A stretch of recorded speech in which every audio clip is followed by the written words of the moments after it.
Welcome, dear listener, and thank you for choosing to spend this quiet time with us. We are so pleased you're here.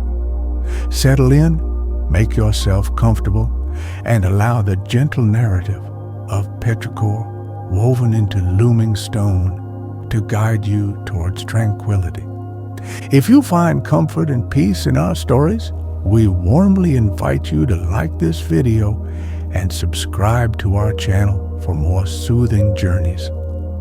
Before we step into the quiet fields of Oakhaven, we will begin with a short, calming breathing guidance designed to help you release the day and prepare for rest. Should you prefer to drift directly into the story, please find the chapter timestamps conveniently located in the description below. Now, find a position that feels truly restful for you.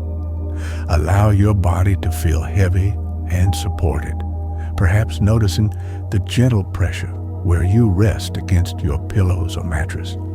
Let your blankets feel like a soft embrace, creating a haven of warmth and security just for you. This is your time, a quiet space carved out from the busyness of the world. Let the gentle images of ancient stones, rolling green hills, and the unique, calming scent of rain on dry earth begin to fill your thoughts, inviting a deep sense of peace. Let us take a slow, comfortable breath together now. Inhale softly through your nose, feeling the air move gently into your lungs, perhaps noticing the slight coolness. Then, exhale slowly and completely through your mouth, releasing the breath like a quiet sigh. Feel your shoulders soften with the out-breath, letting go of any tension held there. With each easy inhale, imagine drawing in calm, like the clean air after a gentle rain. With each slow exhale, release any lingering thoughts or tightness, feeling your body become heavier, warmer, more deeply relaxed. Picture the vast, quiet field, the solid, unmoving presence of the ancient stones grounding you. If your mind wanders, simply acknowledge the thought gently, without judgment, like watching a cloud drift slowly across a peaceful sky. Then gently guide your focus back to the sensation of your breath, the feeling of warmth spreading through your limbs, or the sound of my voice.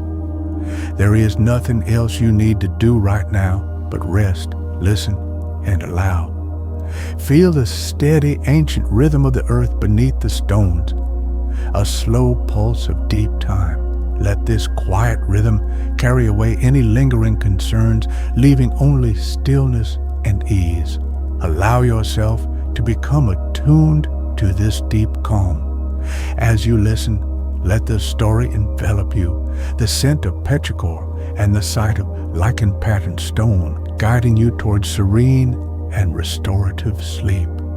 Now, let our journey to Oakhaven begin. Chapter 1, Arrival in Oakhaven. The journey had been long, yet blessedly uneventful. Ronan watched the landscape soften through the coach window, the sharp edges of the distant city giving way to undulating hills clad in the gentle greens and golds of late summer.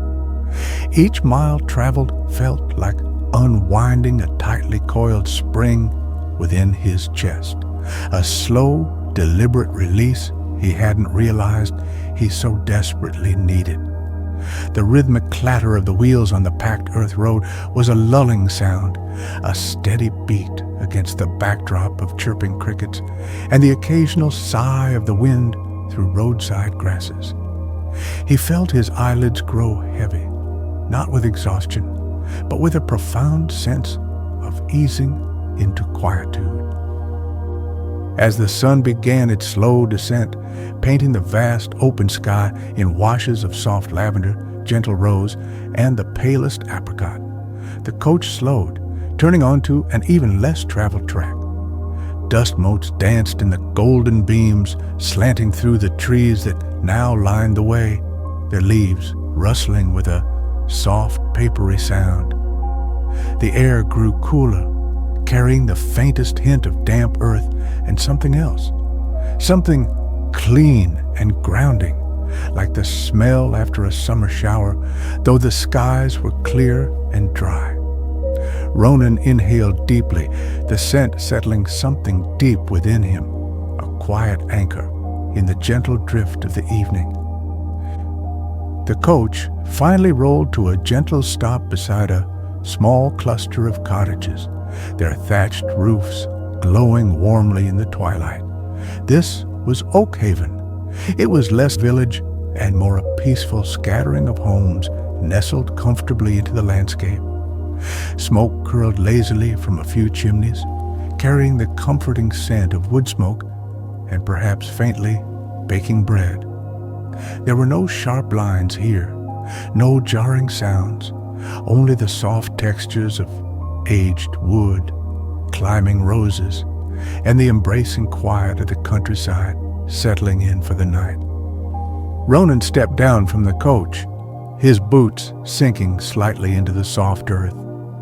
He stretched, feeling the pleasant pull in his muscles, releasing the stiffness of travel. His gaze was immediately drawn beyond the cottages to a wide open field bathed in the fading light. Here, scattered seemingly at random, stood immense stones, weathered and ancient, rising from the earth like silent, patient sentinels. They were colossal, yet possessed a quiet dignity rather than an imposing presence.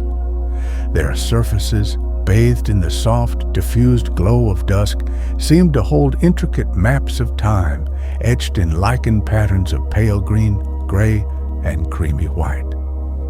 Drawn by an unspoken invitation, Ronan walked slowly towards the nearest stone, the thick turf muffling his footsteps.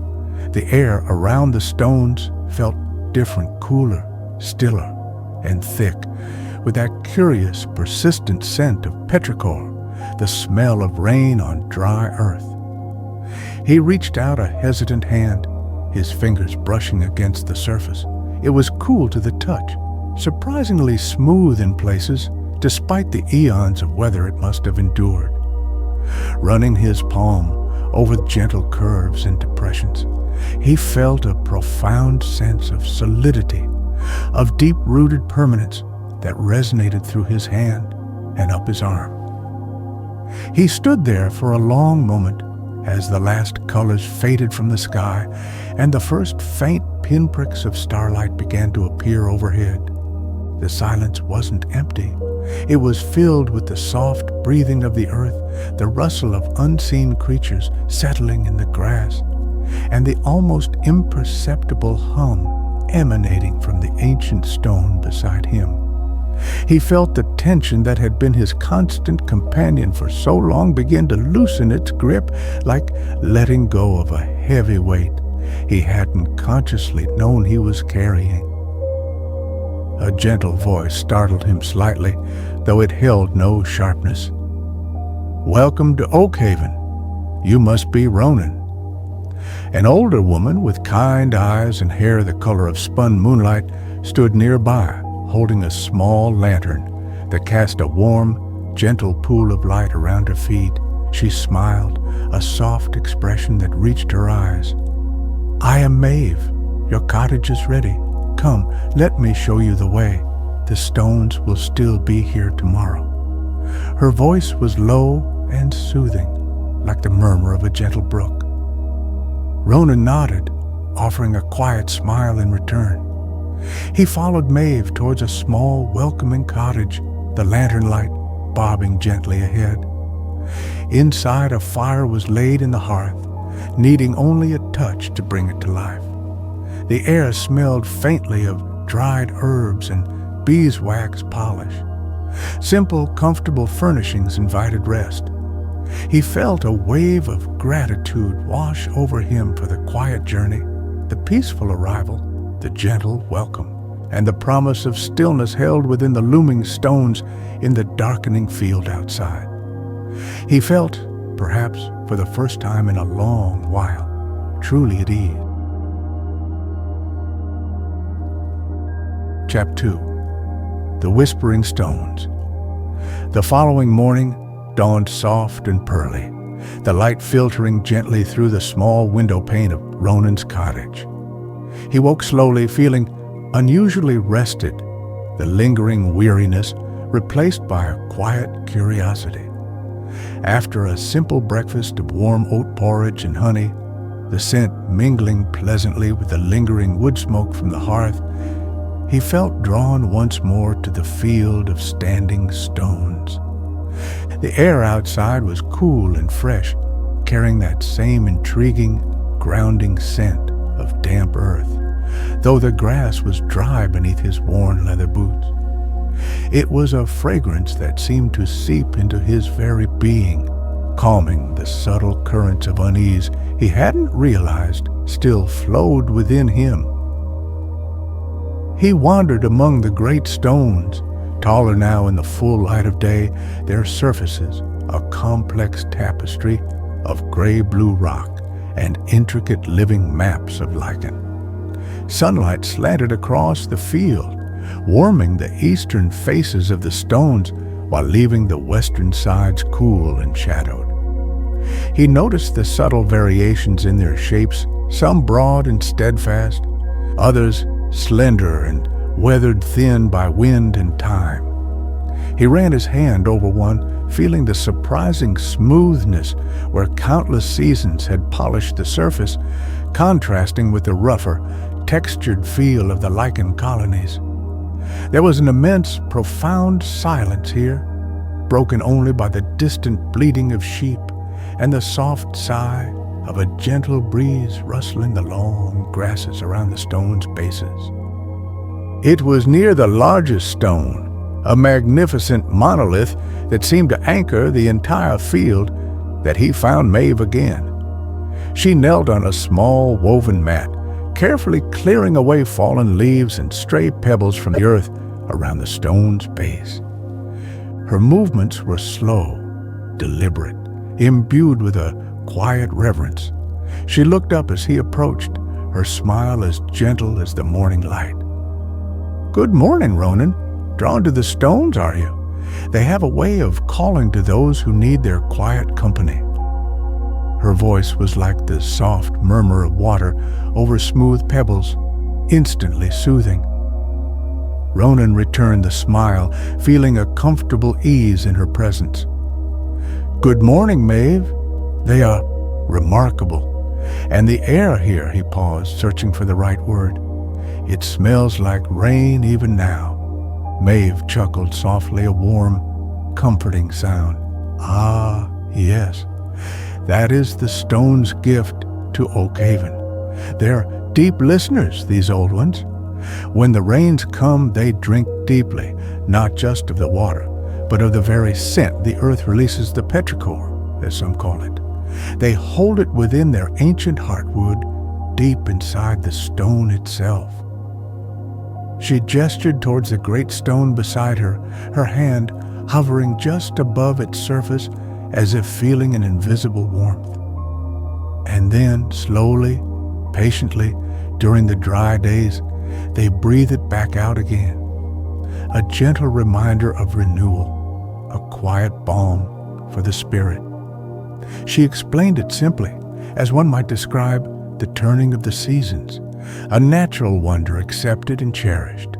There was no complex magic invoked, merely an ancient symbiotic relationship between earth, rain, and stone, amplified by the unique nature of this particular field. Ronan listened, fascinated. It explained the persistent grounding aroma that seemed to permeate the air. He looked at the stones with new understanding, not just as geological features, but as quiet reservoirs of peace, breathing solace into the valley. He sat down on the soft grass near Maeve, the cool earth beneath him feeling solid and supportive.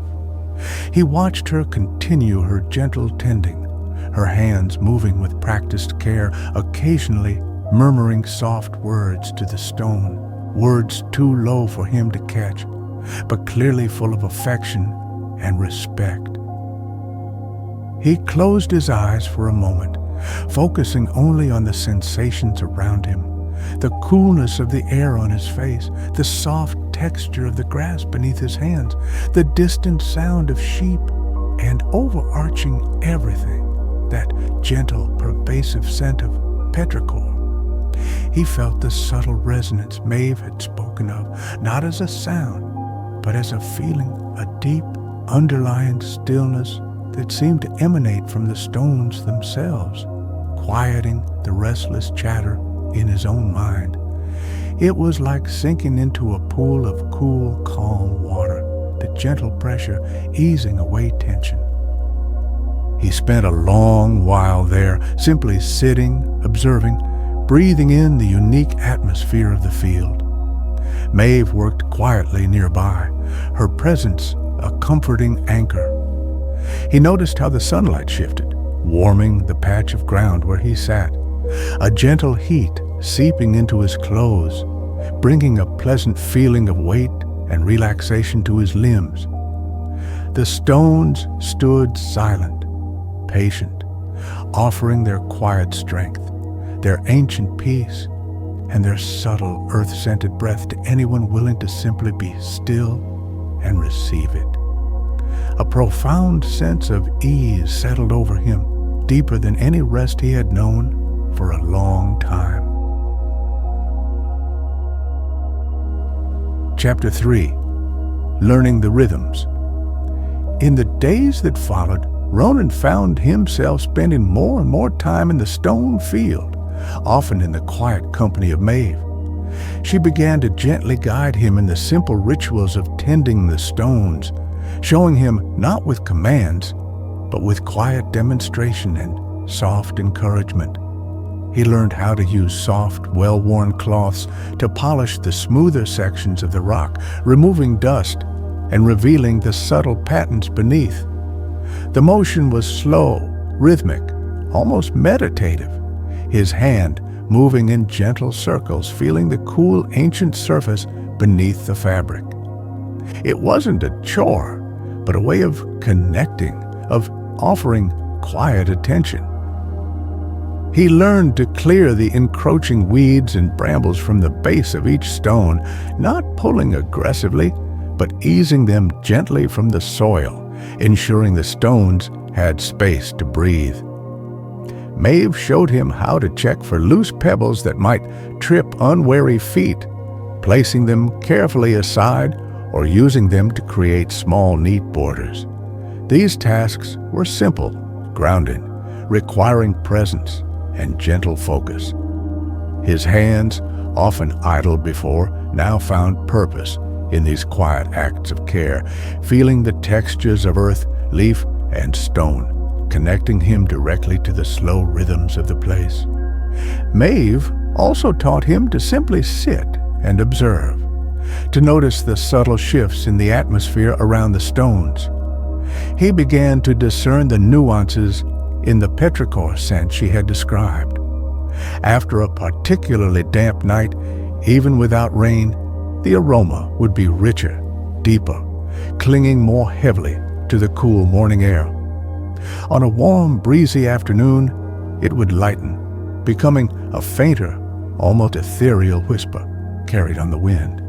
He learned that the scent wasn't static, but alive, responsive to the subtle changes in humidity and temperature, a constant, gentle presence that ebbed and flowed like breath. He discovered a deep comfort in these rhythms, in the predictability of the stone's quiet exhalations and the simple repeated actions of tending them. Polishing a specific smooth patch on a familiar stone, feeling the way the sun warmed its surface as the day progressed, watching the shadow of a neighboring stone slowly creep across the grass. These became anchors in his day. The repetitive, gentle movements eased a stiffness in his shoulders he hadn't known he held, his muscles loosening with the slow, mindful work. There was a profound satisfaction in the quiet accomplishment of leaving the base of a stone clear and tidy, a small act of harmony with the ancient landscape. Sometimes, Maeve would share snippets of local lore, not grand histories, but quiet observations passed down through generations, how a particular stone seemed to catch the morning light just so, or how the lichen patterns resembled sleeping animals if you looked closely. Her voice, always soft and unhurried, wove seamlessly into the peaceful atmosphere of the field. She spoke of the stones not as inanimate objects, but as companions, silent witnesses to centuries of changing seasons and quiet lives lived nearby. Ronan found himself sinking deeper into the pace of Oakhaven, a pace dictated by sunlight and season, by the slow breathing of the stones. He learned to appreciate the beauty in small details, the delicate structure of a dew-covered spiderweb strung between blades of grass, the way moss clung in vibrant green patches to the shaded north faces of the stones, the changing colors of the sky mirrored in puddles after a rare shower. His focus shifted from inner turmoil to outer tranquility, his senses opening to the gentle world around him. The physical act of tending the stones became a form of quiet conversation. As he wiped away dust or cleared away errant leaves, he felt he was offering respect, acknowledging their ancient presence. In return, the stones offered their stillness, their cool solidity, their unique, calming fragrance. He would often rest his forehead against a sun-warmed patch of stone, feeling the gentle heat seep into him, a comforting sensation that seemed to dissolve lingering worries like mist in the morning sun. Each day, the rhythm of tending, observing, and simply being among the stones settled Ronan more deeply into himself. The weariness that had brought him to Oakhaven was gradually being replaced by a quiet sense of belonging, a feeling of being grounded not just in the soft earth of the field, but in the steady, ancient pulse of the stones themselves. He was learning their language, not of words, but of presence, patience, and the profound peace found in simple, rhythmic care. Chapter 4. Shared Silence and Simple Comforts. As Ronan settled into the gentle rhythm of Oakhaven, the stone field became his quiet sanctuary, but Maeve's cottage became his haven of warmth and simple companionship. Often as twilight began to soften the edges of the day, she would invite him in for a warm drink. Her small cottage was filled with the comforting sense of dried herbs hanging from the rafters, beeswax candles, and the ever-present gentle aroma of wood smoke from the constantly banked hearth. Sitting in a comfortable cushioned armchair near the gentle crackle and pop of the fire became a cherished ritual.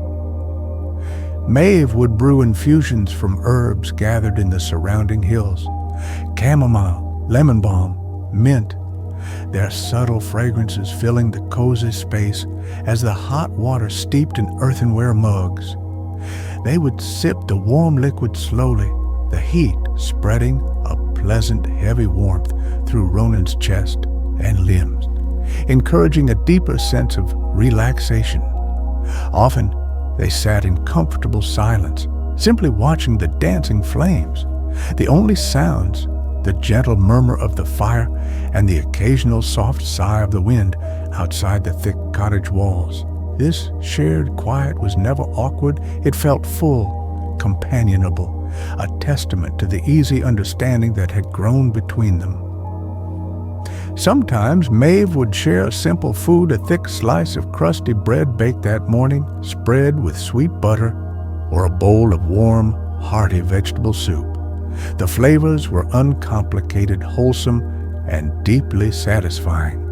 Eating slowly, savoring each mouthful in the warm glow of the firelight, Ronan felt a simple contentment he hadn't experienced in years. These moments were uncomplicated, focused purely on the sensory pleasures of warmth, comforting tastes, and gentle companionship. During the day, Ronan's time was often spent back in the stone field, but his perspective had shifted. He no longer just tended the stones. He observed the life that flowed around them. He would find a comfortable spot, leaning his back against a large, sun-warmed stone, feeling its solid presence supporting him, and simply watch. He observed the way sunlight filtered through the leaves of the distant oak trees, dappling the grass in shifting patterns of light and cool shadow. He watched fluffy white clouds drift lazily across the vast blue expanse overhead, their slow passage mirroring the unhurried pace of his own thoughts. He grew familiar with the flock of sheep that sometimes grazed peacefully in the field, their soft bleating a distant, calming backdrop to the quiet. He watched them move slowly, methodically, cropping the grass, embodying a simple, peaceful existence. On cooler mornings, mist would often settle in the lower parts of the field, swirling gently around the bases of the stones, lending the landscape an ethereal, dreamlike quality. Watching the mist slowly burn off as the sun climbed higher felt like witnessing the gentle unveiling of the world each day. These periods of quiet observation were deeply restorative. Sitting still, feeling the gentle weight of his body resting comfortably on the earth, noticing the subtle shifts in light and sound, allowed the accumulated tension within him to continue its slow, steady release. He learned to simply be present, without expectation, without striving. The persistent grounding scent of petrichor was a constant companion, a reminder of the earth's quiet strength and resilience, and its subtle influence seemed to smooth the rough edges of his own spirit. The contrast between the warm, enclosed comfort of Maeve's hearth and the open, airy peace of the stone field created a harmonious balance in his days. Both spaces offered solace, one through cozy warmth and gentle company, the other through connection with nature and ancient stillness. He felt held by the landscape, by the quiet community embodied by Maeve, and by the silent, steadfast presence of the stones. The gentle rhythm of Oakhaven life tending the stones, quiet observation, shared cups of herbal tea, the simple pleasure of warm bread by the fire was slowly mending something deep within him. The unnamed weariness was dissolving, replaced by a growing sense of peace, like smooth, warm pebbles gathered on a quiet shore. He felt his own breathing slow and deepen naturally as he sat in the field or by the fire, his body remembering how to rest, how to simply be at ease in the world. Chapter 5. Finding Stillness. Weeks melted into a season marked not by frantic activity, but by the slow turning of leaves from green to gold on the distant oak trees and the subtle shifts in the quality of light across the stone field. Ronan no longer felt like a visitor in Oakhaven. The gentle rhythms of the place had become his own. The profound sense of ease he had glimpsed upon arrival had now settled deep within him, a quiet, steady pool of stillness where weariness and subtle anxieties once resided. He moved more slowly, spoke more softly, his presence blending naturally into the tranquil landscape. The petrichor scent released by the stones was no longer just a curious phenomenon or a pleasant aroma. It had become intrinsically linked to his own sense of peace, Inhaling that familiar grounding fragrance felt like breathing in calmness itself. It was a constant, gentle reminder to be present, to appreciate the solidity of the earth beneath his feet, the vastness of the sky above, and the ancient, patient presence of the stones. It subtly colored his perceptions, softening the edges of memory and encouraging a state of quiet contemplation. He came to understand the stones not as sources of overt magic, but as powerful anchors to the natural world and its restorative cycles. Their ability to hold and release the scent of rain felt less like an enchantment and more like a heightened, focused expression of the earth's own processes of absorption and release, of quiet endurance through seasons of drought and periods of renewal. Tending them felt less like a duty and more like participating in this ancient, slow dialogue between stone, earth, and sky. Simply being among them, feeling their immense weight and age, put his own fleeting concerns into a softer, gentler perspective. His companionship with Maeve deepened into a comfortable, quiet understanding. They spent many hours together, sometimes talking softly, sharing observations about the weather or the wildlife, but more often simply sharing the silence, content in each other's peaceful presence. He helped her gather herbs, bundle firewood, or tend her small garden, finding satisfaction in the simple, necessary tasks performed at an unhurried pace. Her gentle wisdom and unwavering calm were a constant source of quiet strength, reflecting the enduring peace of the valley itself. One crisp autumn afternoon, sitting with his back against his favorite stone, a broad, smooth sentinel that caught the warm afternoon sun, Ronan realized he couldn't recall the last time he had felt that persistent, gnawing fatigue that had driven him to seek refuge. It had simply dissolved, like morning mist evaporating in sunlight. In its place was a profound sense of stillness, a feeling of being deeply settled in his own skin, comfortable and at ease. He felt the warmth of the sun-baked stone seeping into his back, a pleasant, heavy sensation that anchored him firmly to the present moment. He watched a single golden leaf detach itself from a distant oak and spiral slowly, gently downwards on the still air, finally coming to rest on the soft grass. There was no urgency, no struggle, just a quiet acceptance of the natural flow. He felt a similar acceptance settle within himself, an acceptance of the quiet pace of life, of the beauty in simple things, of the profound peace that could be found in just being present, right here, right now. His breath was slow and even, rising and falling with the gentle rhythm of the earth itself. The stone field, once a place of curious mystery, now felt like home, a sanctuary of profound quiet and gentle restoration. The looming stones were familiar friends, their silent presence a constant source of comfort and grounding. He no longer sought anything beyond the simple contentment of the present moment, listening to the soft sounds of nature, feeling the cool or warm surface of the ancient rock beneath his hand, breathing in the subtle, calming scent of petrichor that hung perpetually in the still air. As dusk began to draw its soft, gray blanket over the field, Ronan didn't feel the need to rush back to the warmth of his cottage. He simply sat, watching the stars begin to prick the deepening velvet sky, feeling the cool evening air on his skin. He felt rooted, connected, profoundly at peace.